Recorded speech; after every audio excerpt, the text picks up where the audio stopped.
আসসালামু আলাইকুম, আশা করি আপনারা সবাই ভালো আছেন। বিপিএল এর আপডেট নিয়ে আমি আব্দুল্লাহ আল মুহিত আপনাদের সবাইকে স্বাগতম। ভিডিওটা রেকর্ড করার সময় দিনের দ্বিতীয় খেলায় কিন্তু রাজশাহী সিলেট স্ট্রাইকার্স এর এগেইনস্টে 5 উইকেটে জয় পেয়েছে। মিরপুর শেরেবাংলা ক্রিকেট স্টেডিয়ামে দিনের দ্বিতীয় খেলায় তারা কিন্তু 5 উইকেটে জয়ী।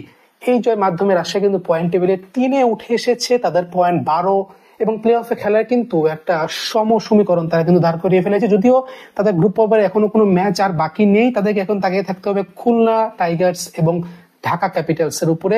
চিটাগং কিংসকে টপকে তারা কিন্তু এখন পয়েন্ট টেবিলের 3 নাম্বার দল। Rangpur Riders already qualified, Fortune বরিশালের কথা বলি, তারাও কিন্তু প্লে অফে চলে গেছে। 3 নাম্বার দল হিসাবে এখন পর্যন্ত পয়েন্ট টেবিলের 3-এ কিন্তু দুর্বার রাজশাহী। চট্টগ্রাম কিংস যথাযথ 4 নাম্বারে, কিন্তু তাদের এখনো খেলা বাকি রয়েছে। খুলনা টাইগার্স এবং ঢাকা ক্যাপিটালস কিন্তু দৌড়ে এখন পর্যন্ত টিকে আছে। সিলেট স্ট্রাইকার্স এর কথা যদি বলি, তারা কিন্তু অলরেডি এলিমিনেটেড। এই হলো বর্তমানে বিপিএল এর পয়েন্ট টেবিলের আপডেট।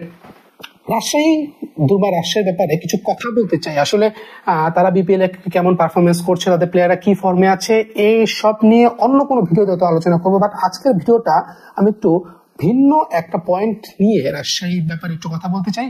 দুর্বার রাজশাহী আসলে তারা যখন টুর্নামেন্টটা শুরু করলো, কাগজে কলমে কিন্তু সবচেয়ে দুর্বল প্রতিপক্ষ তারা ছিল। তাদের এগেইনস্টে আপনি যে কোনো টিমের সাথে কম্পেয়ার করেন, ফরচুন বরিশাল হোক, সেটা রংপুর রাইডার্স হোক, চিটাগং কিংস, যে কোনো টিমের এগেইনস্টে কিন্তু আপনি যদি কাগজে কলমে ক্রিকেটটা হিসাব করেন, দুবার রাজশাহী কিন্তু ম্যাচ হেরে যেতে পারতো। এরকম একটা সমীকরণ তাদের ছিল। তাদের কিন্তু প্লেয়ার খুব ভালো ছিল না, তাদের ফরমেশনটা ভালো ছিল না, এবং সবকিছু মিলিয়ে বর্তমানে কিন্তু মাঠের চেয়ে মাঠের বাইরের খেলাতে তারা কিন্তু একটু বেশি ফোকাস। এখন পর্যন্ত পেমেন্ট ইস্যুটা সলভ হয়নি। গতকালকে ইন্টারন্যাশনাল মিডিয়াতে কিন্তু আমরা দুবার রাজশাহীকে নিয়ে একটা প্রতিবেদন দেখেছি। ইএসপিএন ক্রিকইনফো, ক্রিকবাজের মতো পপুলার ওয়েবসাইট গুলোতে কিন্তু আমরা পেয়েছি যে দুবার রাজশাহী এখন পর্যন্ত তাদের ফরেন প্লেয়ারদের পেমেন্ট কিন্তু সলভ করেনি। যদিও আজকের ম্যাচে কিন্তু আমরা 2 ফরেন প্লেয়ারকে প্লেইং 11-এ পেয়েছিলাম। আমি ধরে নিচ্ছি তারা সেই ব্যাপারটা সলভ করেছে। বাট যদিও মালিক পক্ষ থেকে এটা নিয়ে অনেক কথাবার্তা হয়েছে, অনেক সমালোচনা, অনেক আলোচনা হয়েছে, সবকিছুকে ছাপিয়ে দুর্বার রাজশাহী এখন পয়েন্ট টেবিলের 3 নাম্বারে। তাসকিন আহমেদ হয়ে কি গেলেন প্যাট কামিন্স, সে আলোচনাটা অন্য বিষয়। কিন্তু তাসকিন আহমেদ যখন ক্যাপ্টেন্সি নিলেন, রংপুরকে টানা 2 ম্যাচ হারানোর পর আছে কিন্তু সিলেট স্ট্রাইকার্সকে হারিয়ে পয়েন্ট টেবিলের 3 নাম্বারে দুর্বার রাজশাহী। দেখেন, দুর্বার রাজশাহীর ব্যাপারে একটু বলতে চাই। মেহরাব হাসান অপি কিন্তু তাদের কিন্তু কোচিং প্যানেলে যুক্ত আছেন, এবং তারা যে টিম সিলেকশনটা করেছেন এটা কিন্তু অন্যান্য প্লেয়ারদের তুলনায়, অন্যান্য টিমদের তুলনায়, টিমের কম্বিনেশনদের তুলনায় একটু তারুণ্য নির্ভর। কথাটা কেন বললাম, আপনি দুবার রাজশাহীর ওপেনিং এ যদি দেখেন, তারা কিন্তু throughout the tournament Zeeshan আলমের উপরে ভরসা করেছে। মোহাম্মদ হারিস তাদের ওপেনিং এ ছিল, সাথে কিন্তু আমরা প্রতিটা ম্যাচেই জিসান আলমকে দেখেছি। এখন আপনি এই ব্যাপারটাকে একটু যদি ফোকাস করেন, মোহাম্মদ হারিস কিন্তু পাকিস্তানের একজন টি-20 স্পেশালিস্ট। এখন সে কিন্তু রেগুলার টি-20 ম্যাচ খেলছে পাকিস্তানে, এবং তার সাথে যখন জিসান আলমকে আপনি ওপেনিং এ দিয়ে দিচ্ছেন, তার মানে আপনি কিন্তু আমাদের যে তরুণ প্লেয়ার আছে তার উপর কিন্তু ভরসা রাখছেন, এবং সে তরুণ প্লেয়ারকে কিন্তু আপনি একজন এক্সপিরিয়েন্স প্লেয়ারের কাছ থেকে শেখার একটা অপরচুনিটি দিচ্ছেন। আপনি দুবার রাজশাহী প্লেইং 11টাতে কিছু জিনিস কিন্তু কমন পাবেন।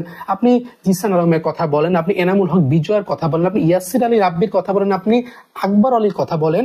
বোলিং এ তাসকিন আহমেদ ন্যাশনাল টিমের প্লেয়ার, এবং তার আন্ডারে কিন্তু মৃত্যুঞ্জয় চৌধুরী, আমরা গত ম্যাচে কিন্তু মহর শেখকে দেখেছি, সানজামুল হক কিন্তু তার আন্ডারে রয়েছে। তো সবকিছু মিলিয়ে দুর্বার রাজশাহী তারুণ্য নির্ভর কিন্তু একটি দল। এবং আমি তাদের যে ব্যাপারটা একটু কথা বলতে চাই, তারা কিন্তু যখন টিম কম্বিনেশন করেছে, এবং এখানে অনেক কথা আসতে পারে, আপনি ভিডিওটা যখন দেখছেন আপনি মন্তব্য করতেই পারেন যে দুর্বার রাজশাহী তাদের হয়তো সেরকম অর্থটা ছিল না, তারা হয়তো সেভাবে ফোকাস করেনি, তারা হয়তো বিপিএল খেলতেই চায়নি, তাদেরকে জোর করে খেলানো হয়েছে।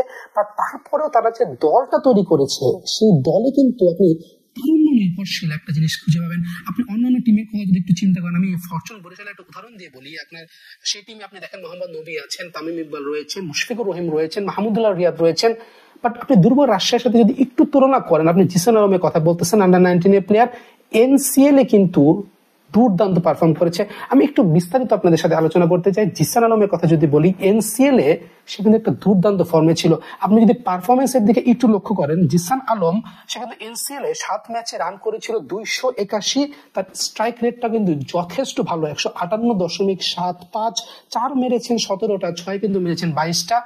একটু বলে রাখি, এনসিএল কিন্তু এবার যথাযথ টি-20 ফর্মেতে হয়েছিল, এবং এনসিএল এ পারফর্ম করা প্লেয়ার গুলোকে কিন্তু দুবার রাজশাহী তাদের প্লেইং 11-এ রাখার চেষ্টা করেছে, এবং তাদের যে স্কোয়াড, সেই স্কোয়াডে কিন্তু আমরা সেই এনসিএল এ পারফর্ম করা প্লেয়ার গুলোকেই পেয়েছে।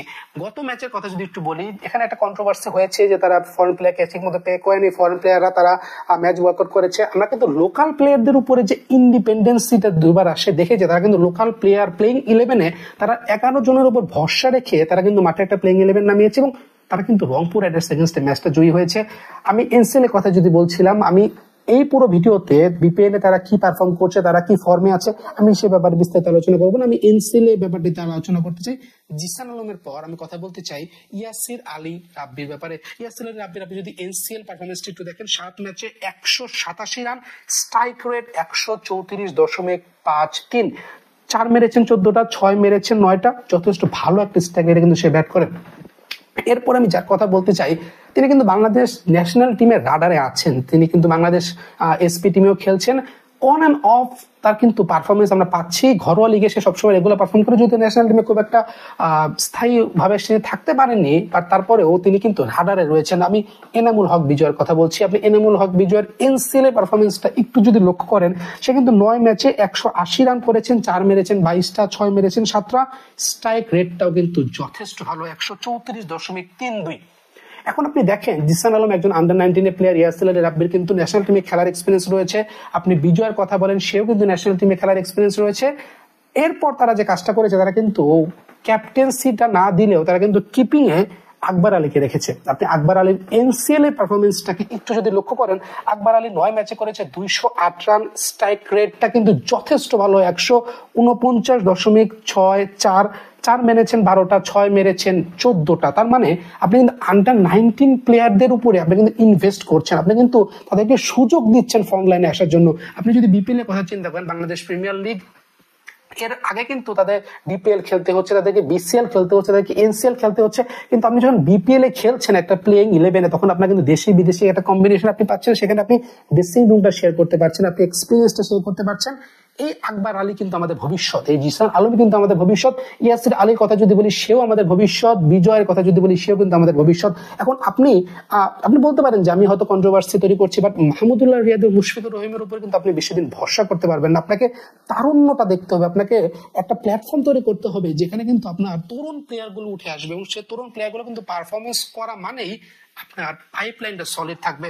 আমি এনসিএল এর ব্যাপারে যে কখন কথা বলছিলাম, তো তখন আমি এখানে একটা বোলিং লাইনআপের কথা বলি। আপনি তাসকিন আহমেদকে দেখেন, তাদের বোলিং লাইনআপে ছিল, তারা কিন্তু মৃত্যুঞ্জয় চৌধুরীকে এখানে ইনক্লুড করেছে। Mrityunjoy Chowdhury another performer from NCL. আপনি মৃত্যুঞ্জয় চৌধুরী এনসিএল এর পারফরমেন্স গুলো যদি একটু লক্ষ্য করেন, সে কিন্তু 7 ম্যাচে 7টা উইকেট নিলেও তার ইকোনমি কিন্তু যথেষ্ট ভালো, 8.57। আপনারা যারা এনসিএল ফলো করেছেন, এবার কিন্তু বিপিএল এর মতো এনসিএল এ যথেষ্ট রান হয়েছে, রানের বন্যা এনসিএল এ বয়েছে, অনেক রান করেছেন ব্যাটাররা। তাদের মাঝখানে যখন 8.57 ইকোনমিতে তারা বোলিং করছে, আপনি অন অ্যান এভারেজ যদি হিসাব করেন, তাহলে কিন্তু অপোনেন্ট টিমকে আপনি 160-170 একটা টার্গেট দিচ্ছেন। তো সবকিছু মিলে মৃত্যুঞ্জয় চৌধুরী বোলিং লাইনআপটা আমার কাছে কিন্তু ভালো লেগেছে। এবং তাসকিন আহমেদের আন্ডারে যখন সে বোলিং করছে, সে কিন্তু একটা অভিজ্ঞতা পাচ্ছে, এবং এই অভিজ্ঞতাকে সে কাজে লাগাচ্ছে। এরাই কিন্তু আমাদের ভবিষ্যৎ। আমি যাদের কথা বললাম, আমি জিসান আলমের কথা বলেছি, আমি ইয়াসির আলী রাব্বির কথা বলেছি, এনামুল হক বিজয়ের কথা বলেছি, আকবর আলীর কথা বলেছি, মৃত্যুঞ্জয় চৌধুরীর কথা বলেছি। এগুলোই কিন্তু হতে পারে টেস্ট টিমে, হতে পারে টি-20-তে, হতে পারে ওয়ানডেতে। এরাই কিন্তু আমাদের ভবিষ্যৎ। আমি আরেকজনের একটু কথা বলতে চাই, সানজামুল ইসলাম। তিনি কিন্তু এনসিএল এ যথেষ্ট ভালো পারফর্ম করেছেন, যদিও প্লেইং 11-এ খুব একটা সুযোগ তার হচ্ছে না। আপনি হাসান মুরাদের একটু কথা বলেন, এনসিএল এ পারফর্ম করার পরে তাকে কিন্তু দুবার রাজশাহী চয়েস করেছে, এবং স্পিনার, আপনি যদি রাজশাহীর স্পিনারদের অপশনের কথা বলেন, হাসান মুরাদের উপর তারা কিন্তু ভরসা করছে। এবং হাসান মুরাদের এনসিএল এর পারফরমেন্সের কথা যদি একটু বলি, 2 ম্যাচে 5 উইকেট, ইকোনমিটা কিন্তু 7.21, যথেষ্ট ভালো, এবং সে কিন্তু দুবার রাজশাহী প্লেইং 11-এ সে সুযোগ পাচ্ছে এবং কিন্তু সে পারফর্ম করছে। আপনি দুবার রাজশাহী ফরেন রিক্রুটার একজনের কথা বলি, রায়ান বালের কথা যদি বলি, জিম্বাবুয়েতে কিন্তু বর্তমানে কারেন্ট সে প্লেয়ার এবং জাতীয় দলে খেলার একটা অভিজ্ঞতা রয়েছে। তো সবকিছু মিলিয়ে দেখেন, মাঠে বা মাঠের বাইরে দুবার রাজশাহী একটা অনেক রকম কর্মকাণ্ড আমরা দেখেছি। তারা পেমেন্ট ইস্যুতে তারা সমস্যা করেছে, অনেক রকম সমালোচনার মুখে তাদের পড়তে হয়েছে, বাট কাগজে কলমে দুর্বল প্রতিপক্ষটা কিন্তু এখন পয়েন্ট টেবিলের 3 নাম্বার স্থানে। তারা কিন্তু মাঠের বাইরে ক্রিকেটটাকে মাঠের বাইরে রেখে তারা কিন্তু মাঠে ক্রিকেটটাতে তারা কিন্তু সবসময় ফোকাস করে গেছে। এখন পর্যন্ত 6 ম্যাচে তাদের কিন্তু পয়েন্টটা 12। এখন এই 12 পয়েন্টকে আপনি পিছনে ফেলে তারা কি প্লে অফে কোয়ালিফাই করবে কিনা, সেটা একটা প্রশ্ন এখানে রয়ে গেছে। বাট আমি মনে করি দুর্বার রাজশাহী ফ্র্যাঞ্চাইজি তারা এখন পর্যন্ত মাঠে ক্রিকেটে সফল, এবং তারা যে প্ল্যানিং নিয়ে তারা মাঠে এসেছে তাদের কাছ থেকে কিন্তু আমরা আন্ডার-19 প্লেয়ার বা যারা একটু অফ ফর্মে আছেন, যারা আপনি ন্যাশনাল টিমের রাডারে আছেন, তাদেরকে কিন্তু তারা রেগুলার প্লেইং 11-এ সুযোগ দিচ্ছে। এখন আপনি বলতেই পারেন যে তাদের হাতে অন্য কোনো অপশন নেই বা তারা এটা চয়েস করেনি বা এমন কোনো কিছু, অনেক যদি কিন্তু হিসেবে এখানে আসতে পারে, আমি সেদিকে যাচ্ছি না। বাট আমি যে কথাটা বলতে যাচ্ছি, তারা কিন্তু আন্ডার-19 প্লেয়ার, তারা কিন্তু যাদের ফর্মটা একটু খারাপ যাচ্ছে বা যারা ন্যাশনাল টিমের রাডারে আছে, যারা অন্য কোথাও পারফরমেন্স করার সুযোগ পাচ্ছে না, সেই সুযোগটা কিন্তু দুর্বার রাজশাহী তাদের করে দিচ্ছে। এখন পর্যন্ত 12 পয়েন্ট টেবিলে 3 নম্বরে হয়েও যেতে পারে প্লে অফে দুর্বার রাজশাহী।